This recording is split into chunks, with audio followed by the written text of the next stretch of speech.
Je m'appelle Gérard Tienne. Je suis comédien improvisateur et formateur en communication.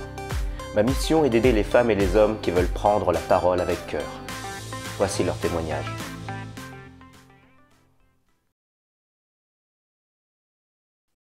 Alors, Mickaël, bien, merci de te prêter à ce jeu de l'interview.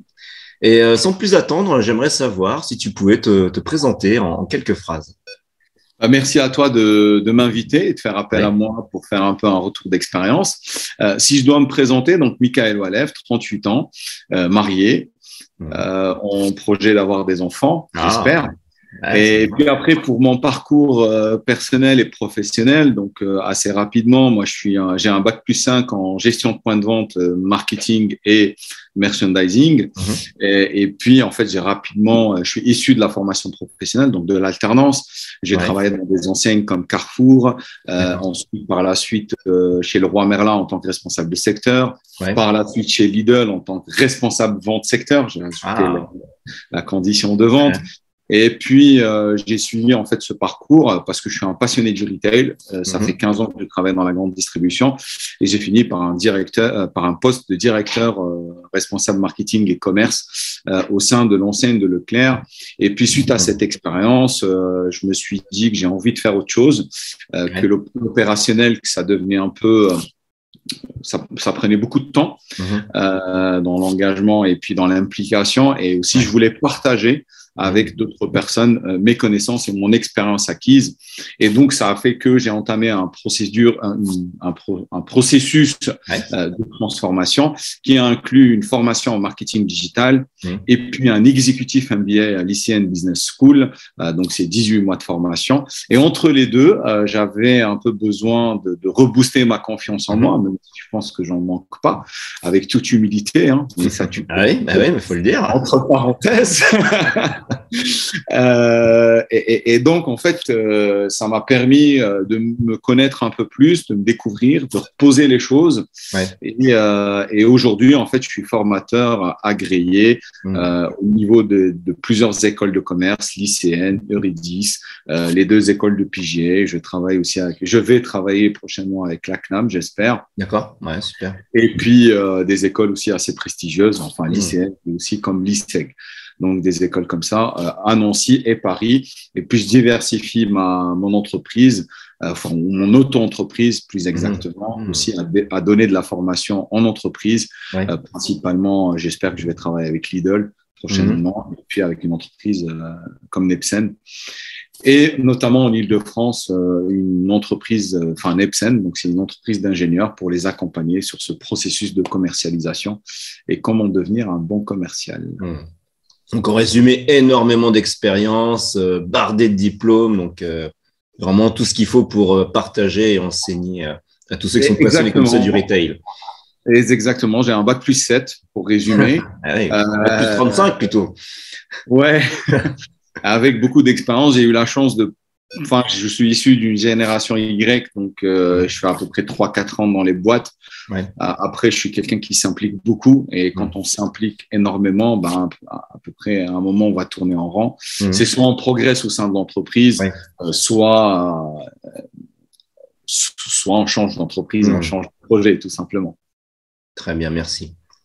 Comment tu as été amené à travailler avec moi? Alors, en toute sincérité, donc en fait, c'était le passage à la fin de mon expérience, on va dire, chez Lidl avant d'intégrer Leclerc.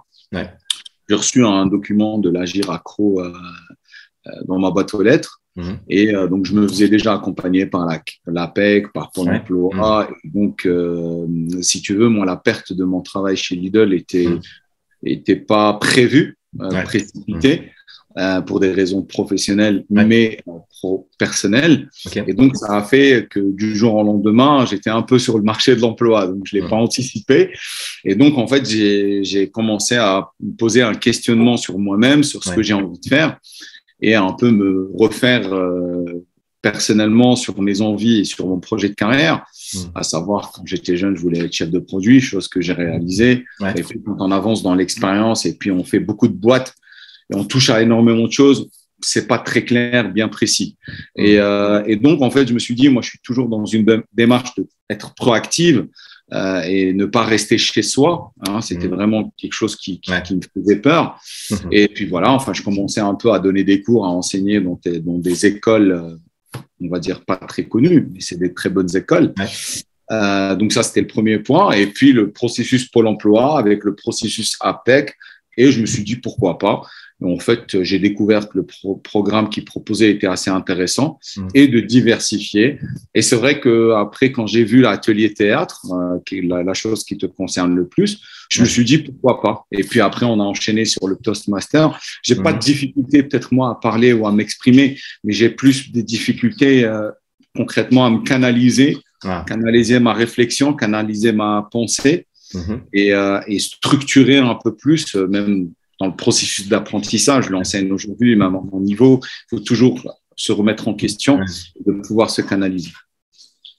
Eh ben, dis donc, c'est complet. Merci beaucoup.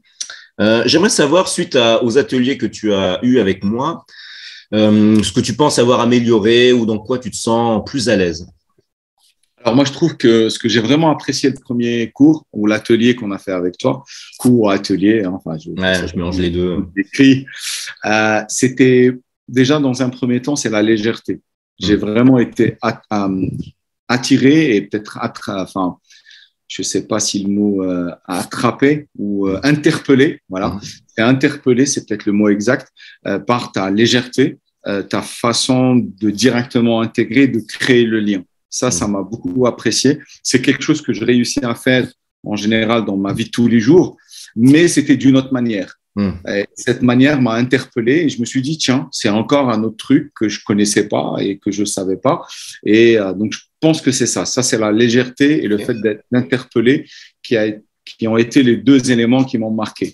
Ensuite, au fur et à mesure qu'on avançait dans les ateliers, honnêtement, ça m'a permis en fait de un peu sortir de ma zone de confort, de sortir de mes acquis et surtout le fait de te connaître et de connaître d'autres personnes qui ont peut-être un profil autre que le mien et des parcours de vie différents, bah, ça te permet aussi de revenir sur Terre et de dire t'es pas le seul dans ce monde, not only in the world, et ça permet en fait de comprendre d'autres perspectives et aussi de prendre, je pense à d'autres personnes qui étaient dans le groupe, Anne-Marie, on ne va pas citer son nom de famille, ou Eric ou Hervé, peu importe, plusieurs personnes, et leur richesse, leur différence de parcours, ça m'a beaucoup aidé. Et en fait, dans tes ateliers, j'ai trouvé que tu créais un maillage entre ces personnes-là, et ça, j'ai trouvé que c'était intéressant.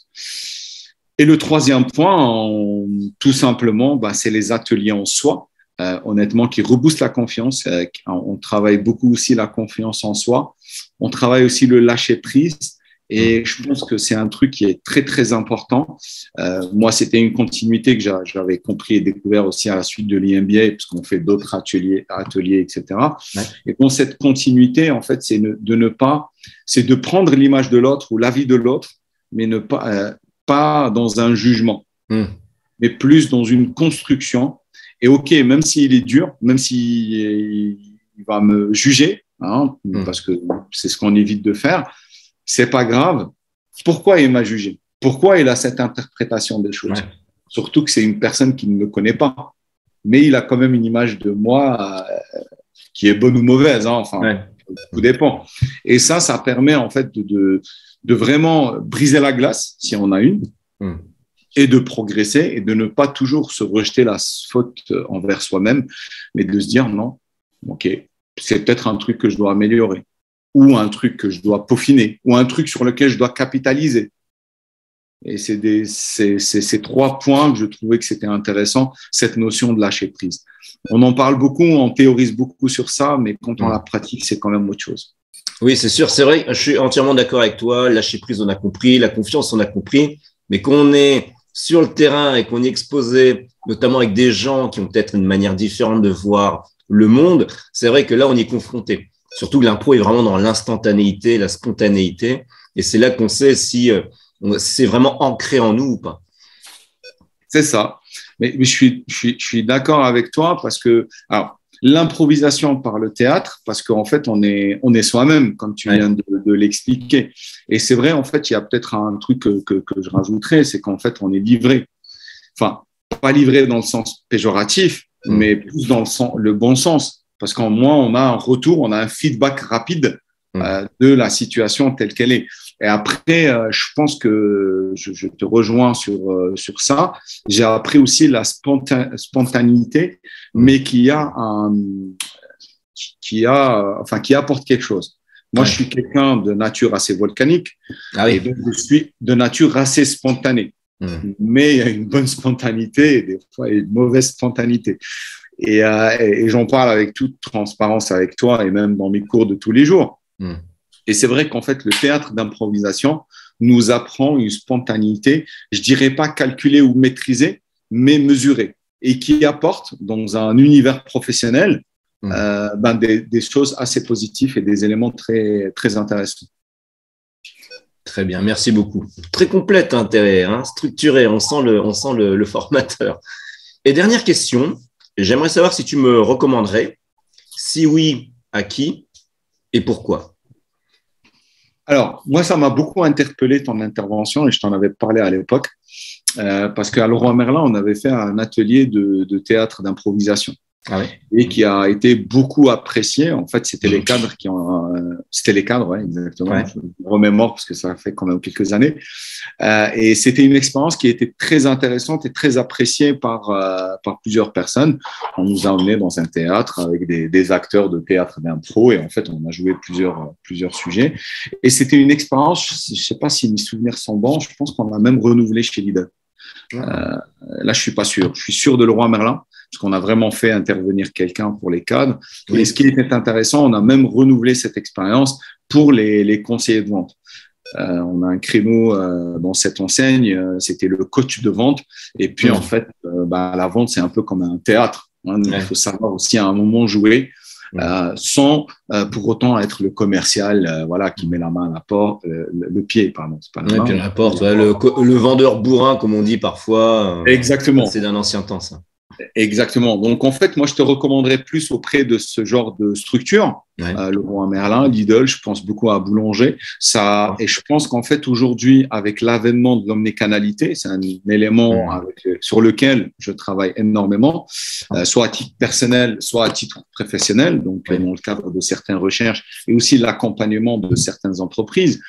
Je trouve en fait que cette notion de vente et de coach de vente avec le théâtre est très intéressante. De Boulanger, de Lidl, je te remercie. Et je trouve même d'autres entreprises où par exemple, des profils qui sont très techniques et qui ont du mal. On peut prendre en fait des entreprises type d'ingénieurs qui interviennent par exemple dans le bâtiment, l'ingénierie, maître d'ouvrage, etc. et qui sont vraiment, qui ont vraiment besoin de cette spontanéité, de cette légèreté qui pourra vraiment les aider dans leur métier au quotidien. Donc, je trouve que ça, c'est intéressant. Après, les entreprises auxquelles je pense, ça peut être aussi des cadres RH, parce qu'aujourd'hui, on est complètement dans ce qu'on appelle une transformation digitale ou managériale. Et cette transformation digitale managériale, le fait de faire des formations comme ça qui sortent un peu de l'ordinaire, je pense que là, ça leur fera énormément de bien. Et puis aussi, ça va gommer un peu leur image, un peu le RH cadre qui respecte les lois et les règles, et il doit le faire parce que c'est dans son cadre de poste, mais ça apporterait beaucoup de gaieté à leur métier, je pense. C'est un peu plus souple, un peu plus d'ouverture. Exactement, et d'être un peu au contact avec le terrain, ça leur permettra d'être plus crédibles dans leur message. C'est vrai que j'étais intervenu pour une grande entreprise d'experts comptables et c'est exactement ça qu'ils voulaient. Ils voulaient dépoussiérer l'image de l'expert comptable très cliché, et parce que l'expert comptable va dans les entreprises et au contact des clients, il y a un échange et une fidélisation à faire, et ils avaient vraiment besoin justement de ce sens du contact. Et il y a d'ailleurs beaucoup de trentenaires fans de la pop culture comme Star Wars, donc c'était vraiment à l'encontre des clichés qu'on pouvait avoir sur les experts comptables très sérieux. Mais transition faite par rapport à ce que tu viens de dire, parce que je suis entièrement d'accord avec toi. Moi, c'est plus une entreprise dont je me rappelle, je suis intervenu dans le cadre plus de finance. On les a accompagnés dans la compréhension, la structure et l'approche, comment simplifier le message, tout simplement. Et puis, je trouve qu'ils ont vraiment aussi besoin de travailler sur ça. parce que souvent ils pensent qu'ils ont des acquis, ça c'est certes, sinon ils sont pas à ces postes-là, ils font pas ces fonctions-là.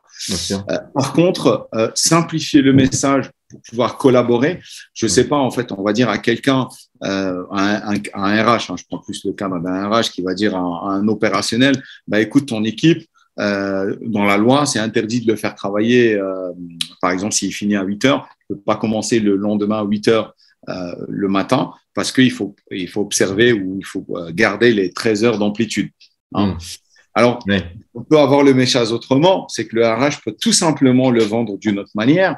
Pour garder tes équipes performantes et impliquées dans le travail, faire travailler quelqu'un qui s'arrête à 8 heures et qui commence à 8 heures le matin et qui n'a pas le temps de partager un repas avec sa famille parce qu'il a 2 heures de route, ne t'attends pas de lui que le lendemain à 8 heures, il soit performant. Je n'ai pas parlé de cadre légal, je peux glisser à la fin. En plus, au niveau de la loi, on est un peu hors jeu parce qu'il faut observer les 13 heures d'amplitude. D'accord. Ça, je ne sais pas ça. Deux approches complètement différentes. Mais le message est le même, mais je pense que l'impact qu'on va passer à l'opérationnel sera plus percutant. Parce qu'en fait, sinon, l'opérationnel, il a ses œillères, il est dans son truc.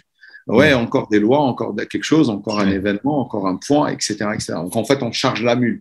Et là, en fait, on est plus dans l'advising, donc on conseille, et aussi dans l'accompagnement, ce qui rend encore son activité plus gaie.